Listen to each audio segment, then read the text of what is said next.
Hai semuanya, doa syafaat adalah sebuah doa yang kita naikkan bukan untuk kepentingan kita, tetapi untuk kepentingan dan kebaikan sesama kita. Kita melihat pada saat Abraham berumur 99 tahun, Tuhan datang kepadanya menjanjikan seorang anak. Dalam Kejadian pasal 18 dikatakan Tuhan datang lagi untuk menguatkan iman Abraham, bahwa ketika Abraham berumur 100 tahun, anaknya yang bernama Ishak akan lahir dari rahim permaisurinya. Nah, setelah itu Tuhan berkata kepada Abraham, "Bram, aku ini mengutus 2 orang malaikatku untuk pergi ke Sodom Gomora. Itu kota-kota itu ya bejat sekali. Aku mau memusnahkannya." Tiba-tiba teringatlah Abraham kepada siapa? Keponakannya yang bernama Lot. Nah, saudara sekalian, Lot ini tadinya mengambil keputusan yang salah, yang dia pikir duniawi. Dia pengen bisnis peternakannya maju pesat. Dia nggak sabar jalan bersama-sama dengan Tuhan di Kanaan yang sedang kekeringan. Dia pilih tinggal di dekat Sodom karena banyak rumput dan airnya.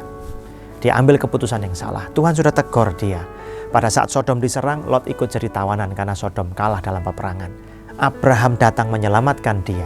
Secara otomatis Sodom selamat juga kan, karena Abraham mengalahkan raja-raja yang menyerang Sodom dan Gomora. Bukannya Lot bertobat dan kembali ke jalan Tuhan untuk mengelilingi tanah Kanaan dan hidup menjadi satu bangsa dengan Abraham. Tapi Lot malah sekarang bukan hanya tinggal di dekat Sodom, dia tinggal di dalam Sodom. Dia jadi orang penting di sana. Apa yang terjadi? Lot pasti hidup dalam penderitaan sebagai orang benar yang tinggal di sana. Nah, tetapi ketika Abraham mendengar berita bahwa Sodom akan dihancurkan, dia nggak tinggal diam. Dia berdoa kepada Tuhan. Dia berkata, "Tuhan, kalau ada 50 orang yang benar, boleh ya Tuhan kota itu jangan dihancurkan." Nah, ternyata Tuhan berkata, "Oke Bram, kalau ada 50." Wih, berarti nggak ada nih. "Maaf Tuhan, sekali lagi ya, kalau 40, oke." Wih, 30, oke. Wah, 30 aja nggak ada yang benar di sana. 20 Tuhan. Oke, kalau memang ada 20. Wah, kalau memang ada. Ayat 32. Abraham berkata, "Janganlah kiranya Tuhan murka kalau aku berkata sekali lagi ini saja.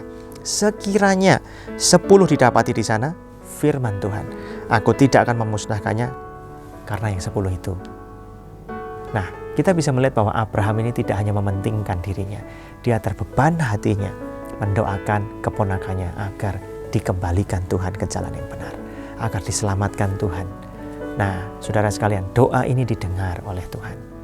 Ketika ternyata nggak ada 10 orang di sana, Tuhan utus malaikatnya untuk bawa Lot dan keluarganya keluar dari kota itu.